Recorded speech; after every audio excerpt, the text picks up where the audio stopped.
Hello and welcome to another episode of Assorted Crackers. I am Eric and I'm here with Lee and Wilson, and we're here to share a few great stories and great examples of the way that we spend our free time.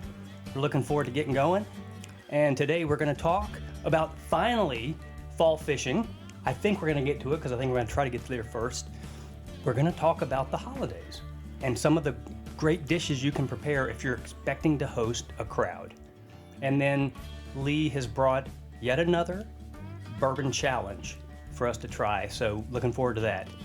Anything else to add before we get going? Are we ready to hold? Let's go.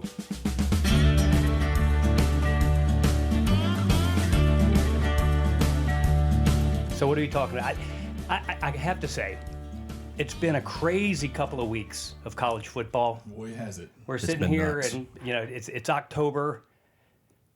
Do we want to break it down? Do we want to talk about it? What do you think?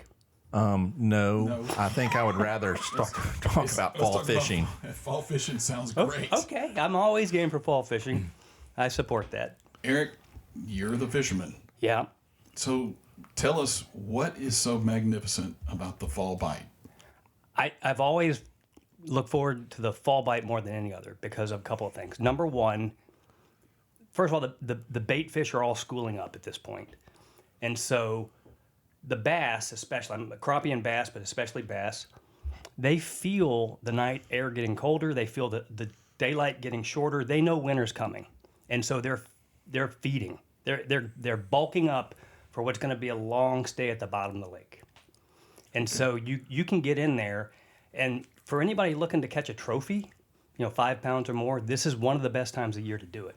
The other thing I love about the fall versus the spring, which is another great time, that pre-spawn March time frame. But in the March time frame, they're just coming out of their slumber. They're skinny. They're feeding just as aggressively, but they're not quite as big. In the fall, they've been feeding all summer. They're kind of fat, and they're heavy, and they're chunky, and they're just ready to be brought into the boat. So that plus just being outside and seeing the air change and the leaves drop from the trees, it's special. It really is. So they don't spawn until the spring. That's right. The bass don't. Okay. And is it? And you said bass and crappie. So this is that type season. I mean, I guess, does each kind of fish have a different season? That generally around here, the crappie and bass follow the same general patterns. Another popular fish is catfish. They tend to drop off this time of year. You don't catch as much. It's more of a summer catch. And then, of course, bluegill. Bluegill's another one that they come in late spring, and you can catch the fire out of them until probably August, and they start to taper off as well. So what you got left in October and November are bass and crappie, because, again, they're getting ready to spend their winters down deep. Is it better to fish in the morning or in the afternoon in the fall? Or is it an all-day extravaganza? So that's another thing I love about the fall. Normally, you can fish. There's a myth that you can only catch fish certain months of the year. You can fish any month of the year, any time of day. But the reality is the bite tends to drop off. You always want to start in the morning. They're aggressive, they're active, the sun's up, and they're chasing. At some point, they will stop eating and again, get further off. You can still catch them. It's just a lot more work. So in the summertime, the bite usually drops off by 10:30 or 11. Again, you can still catch them, but it's just much slower. Is that just because of the heat and they just get too hot? They're looking for shade. That's right. Yeah. It's too hot. In the fall, the bite, Susan and I went yesterday, we were catching hot bite fish, like after cast, until probably 1:30. So wow. They're biting longer, they're more aggressive, and it's fun. So you're in a boat or are you on the bank? We're in a boat. You can do both, but what I like about the boat is you've got to find them schooling up this time of year, and they're going to move around, and so you got to be able to kind of find them, chase them, find them, and if you're confined to the bank, you may get lucky, you may get into a batch of them, but if not, you're going to have a hard time. Are you using any specific type bait in this season? I am. So the best bait for me, you start with what's known as a search bait. A spinner bait is kind of your classic. And what I mean by search bait is you just cast and retrieve, you're trying to find the bite. The other, in addition to the spinner bait, there's a bait called the chatter bait or the bladed jig, which is another one that I like. I like that actually a little better. It'll get a little deeper in the water because the fish are kind of staging. They're not hanging on to the shoreline they're hanging onto cover, and so they may be in 2 feet of water and they may be in 6 feet of water. A jig will get down deeper. So you've got your search bait, you're cruising around your boat. The minute you get a strike, you want to pause because you probably have other fish around in the area. Because again, they're starting to school up because they're chasing bait. At that point, you can throw either a worm or a jig that sits on the bottom, a swim jig, and it's a little, they call those finesse baits. And boy, that's when you're most likely to catch the big ones. So do you have 2 or 3 rods in your boat that have different? So if you get a strike, you can put that rod down and pick up one that you know with the worm or whatever on it. Yeah, that's exactly right, Wilson. And in fact, what I love about fishing with the partner, and in most cases that's my wife, is I can rig up 5 or 6 different rods with 5 or 6 different things. She's trying one bait, I'm trying another, because usually they get into a pattern, and what I'm using may have worked great last week, but it's just not as hot today. And so Susan's throwing something different. And so if she's doing better than I am, I'll pick up a different rod and use what she's using. Based on the pictures, you should probably follow her lead more often. Guys, this was the best. I know this those was were the some best big day. fish. So here's the story. One of the things I enjoy most about taking people fishing is giving them a chance to experience their first trophy. And Susan loves fishing as much as I do almost. That's awesome, though. And she's caught plenty of large fish, but yesterday she was using a spinnerbait. She was about 3 feet off the boat, bringing it back, and all of a sudden the water swirled. It was big. And normally what you want to do is pull your tip back on the rod, turn its head to the boat, which she did a perfect job. And then when you get them to the boat, you can pull their head out of the water and pull them out. When it came to the boat, it went straight down, and her tip bent, and it was pulling drag, and it was swimming under the boat, and it was like I knew she was onto something big. So it was just your heart starts pounding. You start thinking about all the things that could go wrong, all the things you have to do right to get that fish in the boat. She did perfect. She brought it up to the side of the boat. We got a picture of it on Instagram. It wasn't exactly a trophy. Again, I define that as 5 pounds or more, but it was at least 4 pounds. It was a big, solid, chunky bass. It was fun. It was a little bigger than the minnow that I saw with you. Hey, now, I caught some good fish, but she definitely outfished me yesterday. I'm proud to say, though. I'm proud of it. Like I say, I couldn't have been more excited to see her catch that fish because I've caught my share of big fish. She works at it. She doesn't quit, and it was just fun watching that excitement. So talking about that, making memories, obviously, right? I mean, so I'm sure you've taken your children fishing and done quite a bit of that. There is a significant joy. You brought it up on duck hunting and with your children and what's going on, but when you're out there fishing, what do you look at? You kind of explained what you see with Susan when she caught that fish and how happy that made you, but tell us about that. I can tell you my son has caught 2 bass that were over 5 pounds.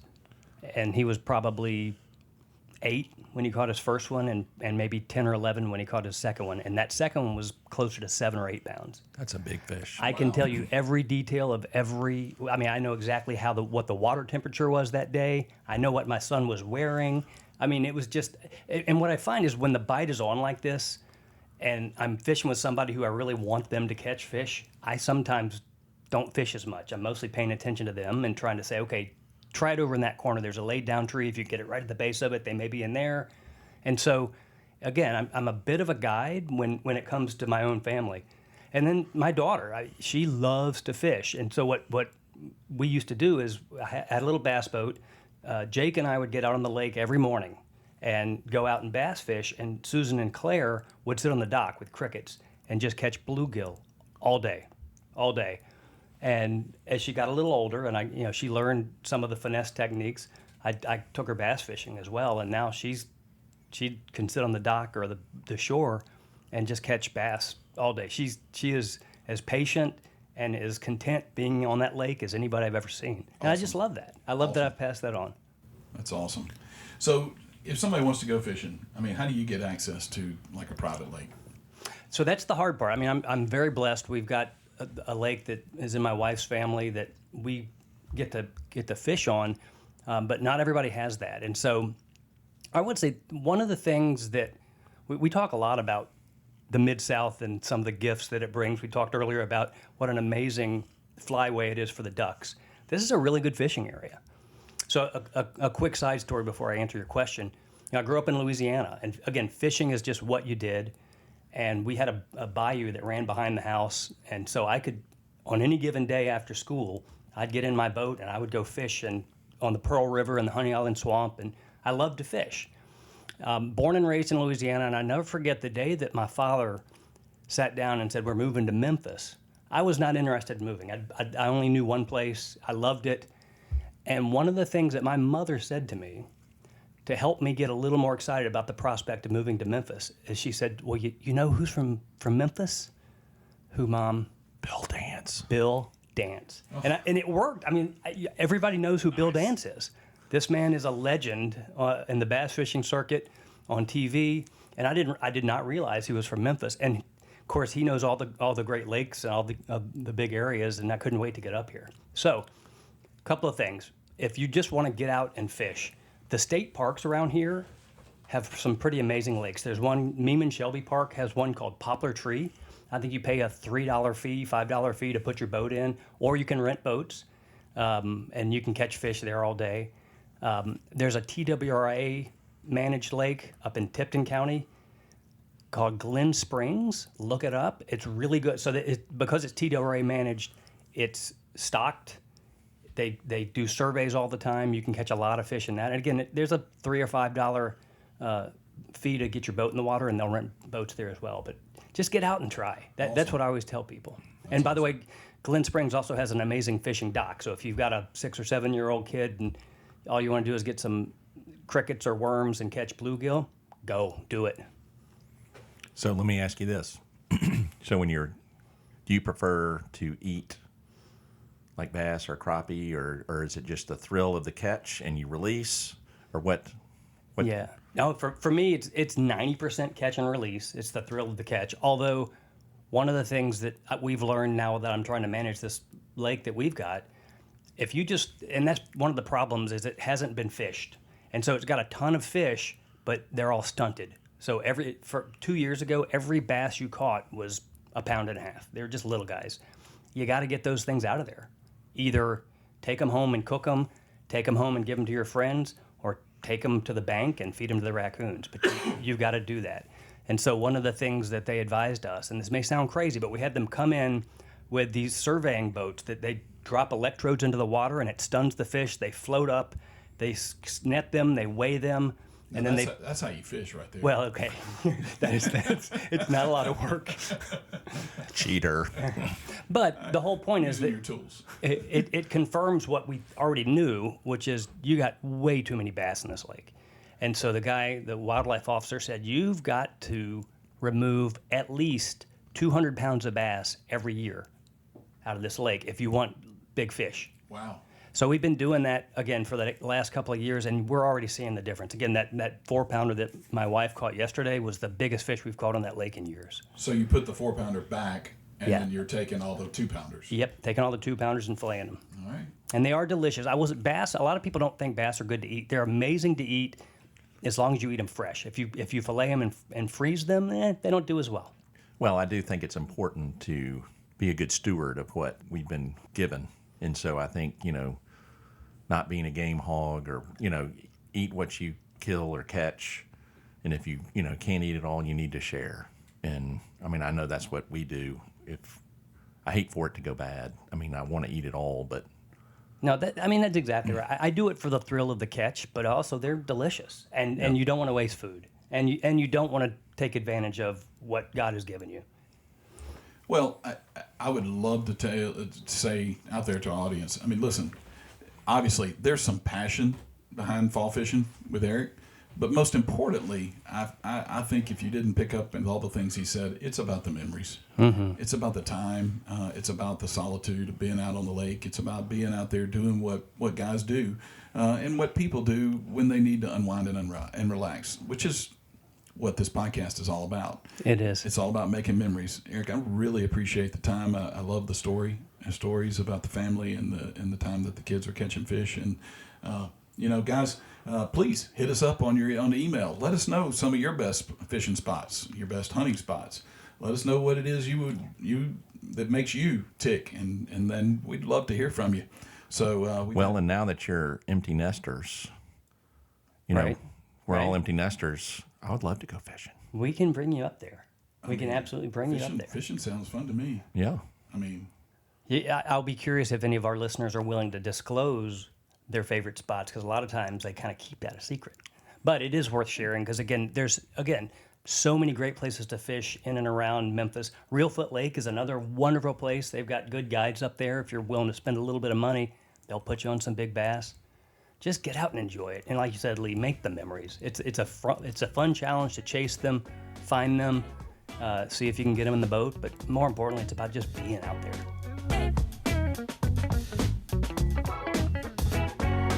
All right. Well, so let's shift gears.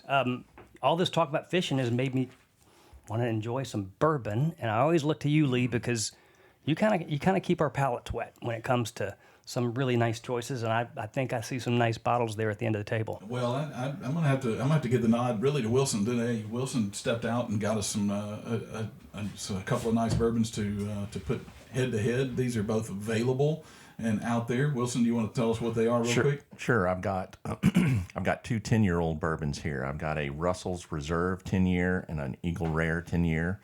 They're both pretty economical, and they're both the Russells you can find every day, everywhere. The Eagle Rare is a little bit harder, but you should be able to find it at least on the monthly drop of the allocated stuff. But Absolutely.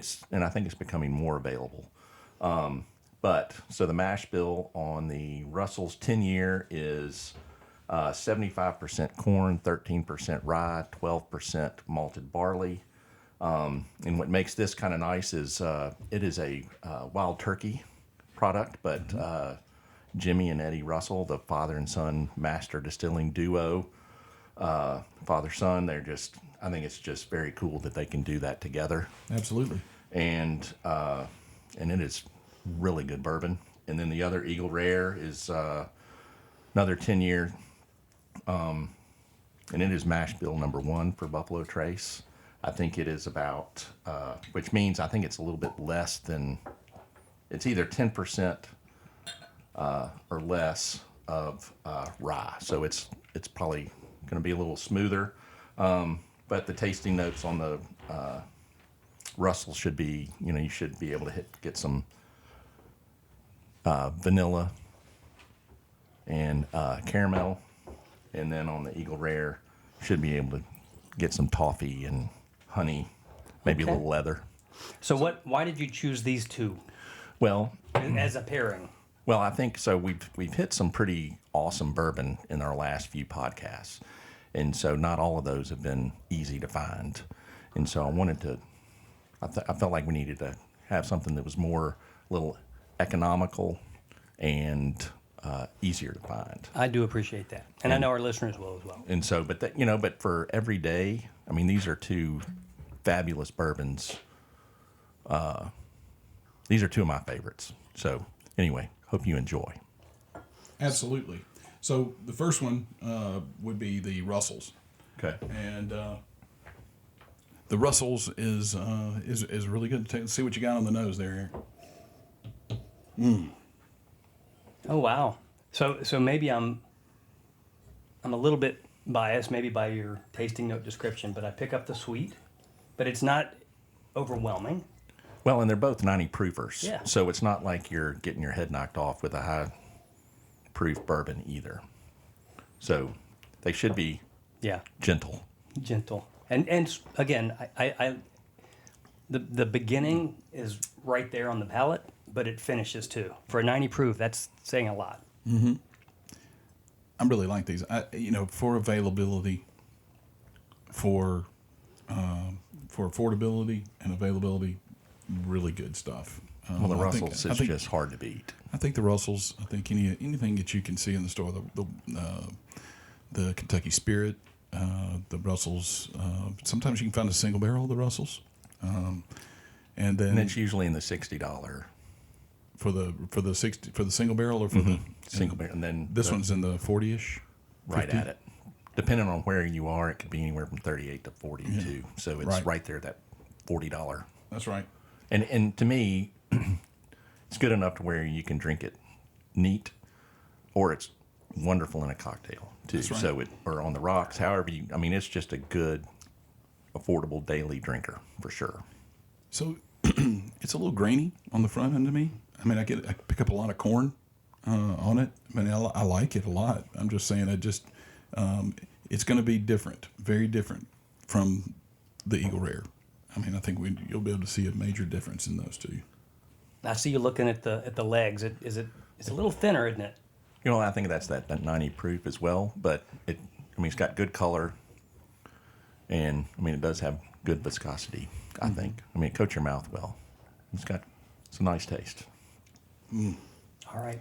Are you in the Eagle Rare yet, or are you still on the Russells? I just tasted the Eagle Rare. That was your Eagle Rare. It was. Okay. This is a little sweeter. I think that this one is. I would probably choose this one over the other, just because this one's sweeter. It's kind of got a little, maybe a little cherry, a little dry fruit, and so I think if you look at them on the color standpoint, pretty similar. Both of them finish about the same. You know, it's not the proof is going to definitely take it down. I think the legs are both good. You get a little darker color maybe in the Eagle Rare. Not that matters too much. It's just an appearance thing. I don't know. I like the minute you said cherry, that's when I was smelling, and that's what I picked up. Yeah, I think it's cherry, dry fruit, something like that. This is the Eagle Rare has the same mash bill as something that I had in college, which is Old Charter 10-year, and so it kind of makes me. I kick back to a few memories. You were serious about that. I remember you referencing Old Charter, and I thought you were joking. You actually drank that in college? I did. Did you get the reference, by the way? You were serious about that? Your Honor? My cousin Vinny? Yes. Okay. Yeah, that's right. Okay. Life moves pretty fast. Oh, wow. We're quoting movies. All right. Why not? Ferris Bueller. Price point on the Eagle Rare? I mean, I think when you can secondaries gets a little steep, or more than I would say that it's worth. But if you can find it in the store, it's when they drop it, it's usually 40, 40-ish. Yeah, it's close to 50 in the probably. 40s. So it's still a great value. That's a great value. And again, I wouldn't hesitate to spend that money on this. I'd buy Eagle Rare every time. Yeah. It's But I great. think the less amount of rye makes it. Yeah.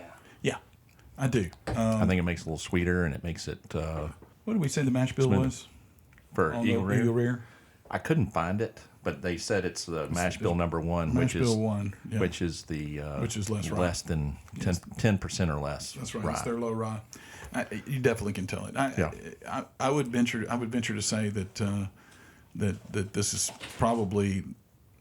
I don't know. I think that the Russells had a lot more grain to it. It was a little nuttier. Yeah. And More oaky, for sure. More oaky and a little nuttier. Both of them are fantastic. I think you want to make sure. If you're out there tasting bourbons, this is exactly what you want to do. You want to find these bourbons that are not really hard to find. Taste them. Taste them next to each other. Taste them blindly. Don't get caught up in the age. Don't get caught up in the price. Don't get caught up in anything else. Just focus on what is it you like. And as you develop your palate, that's when things will come along. Well, and I think both of these are pretty doggone crushable Definitely. to me. Definitely. I hadn't had Eagle Rare in a while, but every time I have it, it reminds me I need to get more. It is good. Thanks, Wilson. You are more than Really- welcome. I really appreciate it, this fellas. taste. Yeah. Great stuff. So, do you think it pairs well with Mississippi pot roast sliders? That's my question. I think it definitely would, No because doubt. it doesn't have that burn, that high rye that would make it. I think that both of these would pair with just about anything. Yeah. I mean, even if it was something that was slightly spicier type food, I think it would be just fine. I mean, that is the key, isn't it? It is the key. If you come in with something high proof or high rye, I think you're going to find that it might. I mean, whatever you eat and when you drink, whatever it is, whether it's wine, whether it's whatever, it's going to impact your tastes and the taste buds. And so, even what you had at lunch might impact what you're having at dinner. Right. When it comes to that drink and how your mouth is going to react and your taste buds react. So So I want to say too, thank you for our tasting today, Eric, on the what Mississippi pot roast sliders. No, So- you always bring the food, and I felt like it was time to chip in here. So happy well, to I do appreciate it. It was very Fantastic. good. So how do you make it? So this is one of the easiest recipes and one of the most delicious recipes. Which those two things check the box. If you can make it easy and delicious, I'm gonna make it. And this is actually my wife's recipe, but it's a crock pot recipe. You take a chuck roast, you put a stick of butter, you put a pack of the ranch dressing powder mix, you put a pack of the au jus powder mix, and you put a jar of pepperoncinis with the juice, and you just let it simmer, and that chuck roast just breaks down, okay?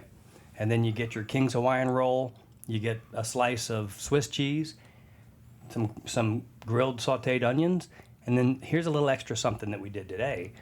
About an hour and 15 minutes up the road is a little Mennonite community in Whiteville, Tennessee. They've got a general store, and they have, all kinds of delicious treats that they make. And we found a jar of their hot dill pickles. And I'll be honest, I bought them because I kind of like hot food. I also figured the Mennonites in West Tennessee wouldn't be over the top with their pepper, but goodness, They light you up. those pickles were hot. But it was a perfect pairing, again, for this. That chuck roast was just broken down and just delicious. And the au jus was amazing. I was Awesome. happy with that. It was very good. Try it at home, folks. It's something you want to fix for a crowd too. It's pretty easy to fix for a crowd, depending on what size your roast is. Wait, tell me about the roast. What meat? What kind of meat was it? There was a chuck roast. How big was it? 3 pounds. No, it was 5 or 6. We that went. was a We got a monster. big How one. big of a boy are you? Well, and here's the thing: when you're making pot roast, the chuck roast is the one that has good marbleization and will break down, and you can just break it apart with a fork. Some of those roasts still hold together even with a crock pot. So if you're doing pot roast, get a chuck roast. That's my tip of the day. All right. And what part of the cow is a chuck roast? It's You're going deep today, Lee. if Bill was here, he could Google that. I'll Google that and get back to you. I'm just saying. I mean, I know that there's so many different cuts of meat that you can get. I mean, whether you see them in the store all over the place. So I just thought I was just. No, you keep. You're on it today. You're on your game. I appreciate that. I appreciate, Lee, when I was talking about, pulling your tip when you're fishing. You didn't make any snide remarks or grins either. Way to go, buddy. I totally looked at Wilson. I tell you that. But I'm trying to keep our G rating. Appreciate that. All right, well, guys, it's been fun as always. Hold on, Lee. I just remembered before I wrap this up. That's right. We have our first listener mail, do we not? We do have some listener mail. Let's read that before we put this up. All right, just a second. Let me get to my mail. And while he's doing that, the reminders, if you want to talk to us, share us your ideas or insights, or tell us something we got wrong in this case, you can email us at 3assortedcrackers, the number 3assortedcrackers @gmail.com. Lee, what do we got?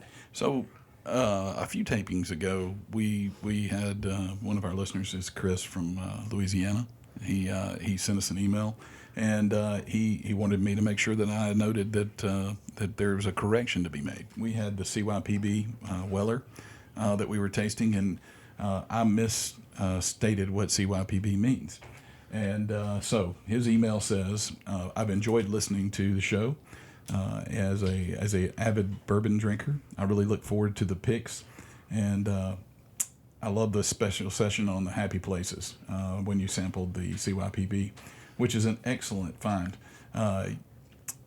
CYPB actually stands for Choose Your Perfect Barrel. It is what I had said that it stood for when I made that statement, but it actually stands for Craft Your Own Perfect Barrel. Your perfect bourbon. Your perfect bourbon. Excuse me. I can't read very well. I need my glasses. I've got my glasses. If you I should probably get my readers on. And basically, it was called that because Buffalo Trace in 2018 invited the bourbon fans to complete an online poll to give their preference of what the ideal recipe, proof, warehouse location, and age, and that's how CYPB came to be. So it was literally from the customers and what they wanted. So shout out to the people at Buffalo Trace for listening and taking the time to listen to their loyal fans. And thank you, Chris in Louisiana, as we craft our perfect bourbon. Absolutely, it's really fun getting mail. We've had another listener that sent in some suggestions and some things that they would like to hear us discuss, and so I look forward to breaking those to you in the future. Fantastic. Thanks, guys. Thanks for tuning in. Appreciate it. And as always, please don't go stale and don't be afraid to try new flavors. I'll Google that and get back to you.